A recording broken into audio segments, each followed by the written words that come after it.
Okay, as always, welcome everyone. We are very honored this afternoon to be joined by Rav Psachya Fried, one of the very chashuv Rabbanim from Borough Park, who's relocated here to our neck of the woods in Enclave.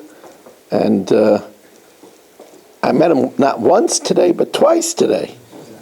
And I invited him here, and he was nice enough to come. So it's wonderful to have you. And, it's always a good feeling. When you go to Old Lakewood, there's thousands of boys learning there. So we need to have our own clout over here on South Lakewood. So it's good for me to know that our real estate has risen with Rabbi Fried here. Also, it's good to see Yitzhak Bonchinger. Were you away? Okay, so don't be a stranger. It's always nice to have you here. Okay, so we are dedicated by the Fish family, the Nishmas Basi Bas Rabbi Shalom ben Avram Alevi Perel Bas Ruvain. We learned the Nishmas Dov ben Chaim Lefu Shalem for the Yomis ben Chayesar Yaakov ben Basi Alea Schus of Avram Yom ben Ishmael Malk Yehudis and family, Yod Klugman and family. We learned the Lefu Shalem for Avigdor Aryeh ben Rivka. My Shver is holding his own. There was a meeting today with the doctors, and in his part of the hospital where he is, he can only stay for 12 days. So if he doesn't do worse, they're going to throw him out, which is, a real catch-22. So we have to see to make further preparations for him to see what's going to be the next step. He should have, as I said, Avigdor ben Rivka, he should have Refuah Shalem B'Sei Shecher Yisrael. A mensch from Bergen-Belsen, at the age of 3, here he is, he's with a terrible sickness, and every nurse says he has an angelic smile. He's making a Kiddush Hashem, even though he can't leave his bed. It's a big lesson. A person who's a good person could do big things and could do v'nikdashti b'seich b'nei Yisrael, even from a sick bed. We learn the first Shalema for Hinda Bas Chayesar, Yitzhak ben Sim ben Dusha, Rivka Bas Shir Alei, Shmuel ben Yom ben Shir Alei, Moshe Meir ben Estefan, Meir ben Chayesar. They should have a Refuah Shalema B'Seich Shecher Yisrael. Okay, we're holding at the last Mishnah in the second parak. Uleshachais hayu tachas Ezras Yisrael. There were actually 2 chambers underneath the Ezras Yisrael. Very important real estate over there. Psuchas Ezras Hanashim. It opened up from underground to the Ezras Hanashim. Shesham Leviim Noisnin Kinaros Unevalim. Over there, the Leviim kept their harps and lyres and mitziltayim and the cymbals with kol klei and the rest of the musical instruments. Ezras Yisrael was wide 135 amas al reichav achas esrei, with a width of eating up into the closer to the temple complex 11 amas. V'chein Ezras kahanim al reichav achas esrei was 135 by 11. And how do we know to demarcate between the Ezras Yisrael and the Ezras Kahanim? V'rashay pispasim, beams, heads of beams, where Mavdilin showed the differential between Ezras Yisrael and Ezras HaKahanim. Rebbe Eliezer ben Yaakov Mailahai, so there was a step, Ugvaya Amma, and upon it, it was a height of an Amma. V'aduchen nasan olev, there the platform was for the Levium to sing Shira, and that's why it opened up over there. The lishkayis with all of the instrumentation, and it had also its own 3 steps, shel chatzi amma, each one the height of a half an amma, which meant that together with the 1 step of an amma, Nimtzes Ezras Kahanim Gevayim Ezras Yisrael, the Ezras Kahanim was higher than the Ezras Yisrael, a total of Shtei Amas of Mechza, 2.5 Amas. Kala Azara, the entire Azara, was the length of 187, Al Reich of Mea Ushleishim Chamesh, by the width of 135. Now, this agrees that the 13 bowings was by the Saireg, where the Yevanim made the 13 breaches.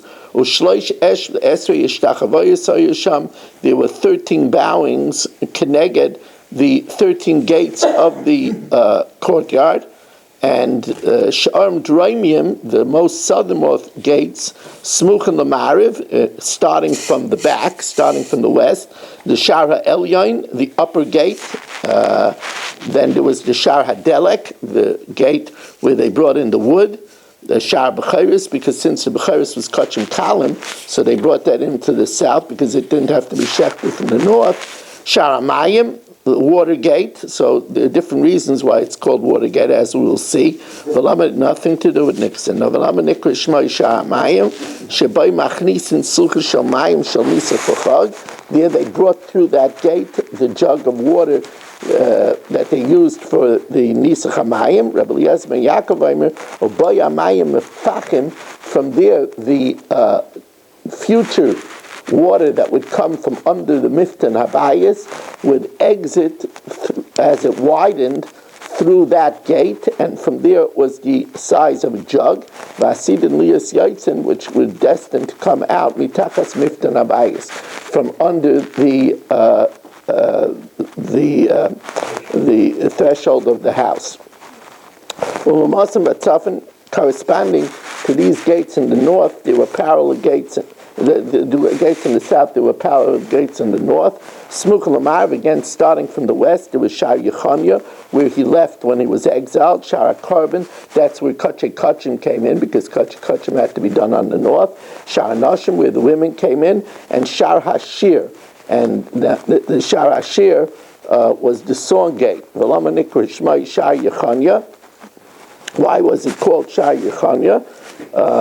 Because Sheba Yatsi Yechanya B'Galusai, the Sheba Mizrach, the gate at the east was the legendary Shar Nikaner, that had the miracle where it came under the boat, one half of the doorway, magically to the port. Ushnei Pishpashim Hayulai, it had two minor doors on either side.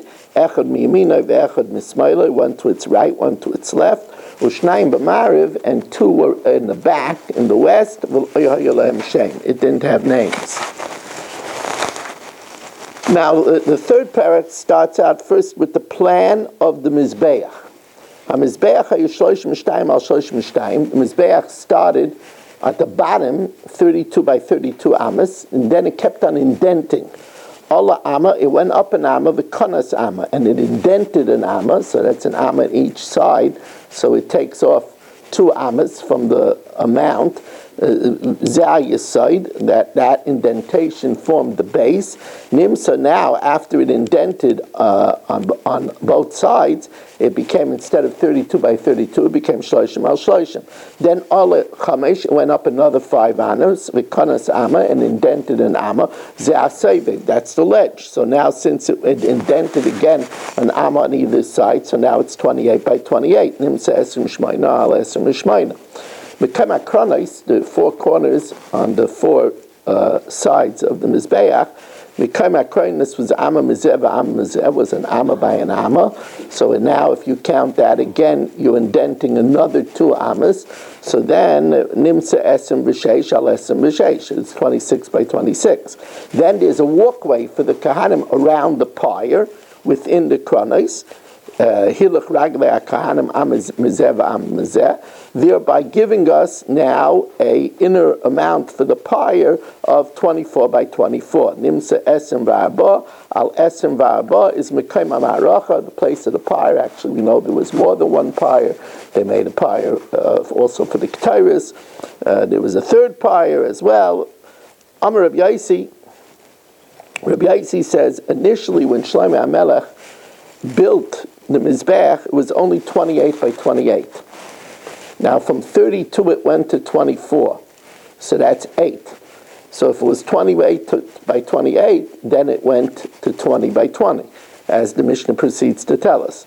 28 by 28. It kept on indenting for the Yesod, for the Saivev, for the Karen, for the walkway. It was 20 by 20. When the Bnei Agayla came up, they added 4 amas to the south and 4 amas to the west. Kimin Gama, like the Greek L, and that gave us 32 by 32. And we know this because it says that the place of the pyre on the top was 12 by 12 measured from the middle, which is 24 by 24. Shenem of Ariel, the place of the fire, Shteim Esrei, Oirach B'Shteim Esrei, Roich of Ravua, 12 by 12, a square. So you'll say maybe it's only 12 by 12, not 24 by 24. Yachashein El Shteim Esrei Al Shteim Esrei, Kishu Omer El Arbas Revoyav, to its 4 quadrants, Malamit Shemene Emtzahu Moedei Shteim Esrei Amal Kol Ruach. You measured from the middle 12 to each quadrant, so that's 24 by 24. The Chutshel Sikra Chaygroi Be'emsa, that red line bisected it in the middle. We know that, for example, the Chatas Behema, the blood went above the Chutah Sikra. Most Karbanis Behemis went below the Chutah Sikra. The Eilos Ha'oif went above the Chutah Sikra. To differentiate between the upper bloods and the lower bloods. Vayesod, now remember this is the part where Binyamin was chayfef alav kol hayoim. The mizbeach could only be built in the place of Binyamin, and part of it belonged to Yehuda.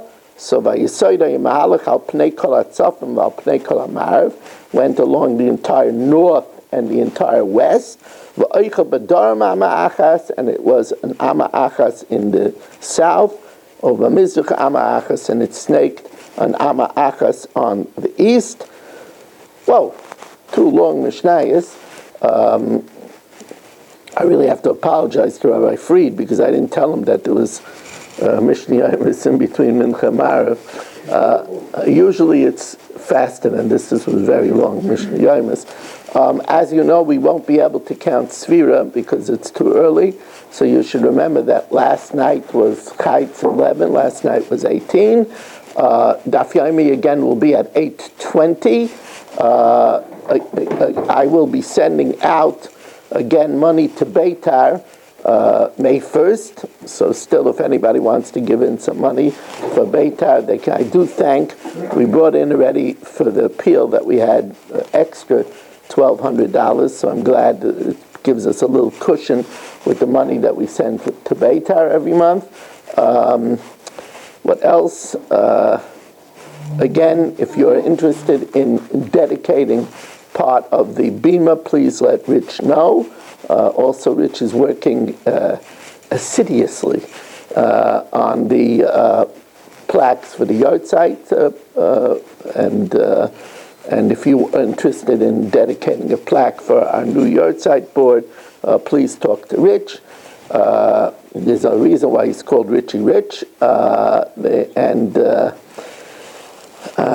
if only it would line his pockets, right? Baruch Hashem. But he says, Baruch Hashem, I have what I need. It's after April 15th, I have what I need. Reb Chanani ben Akash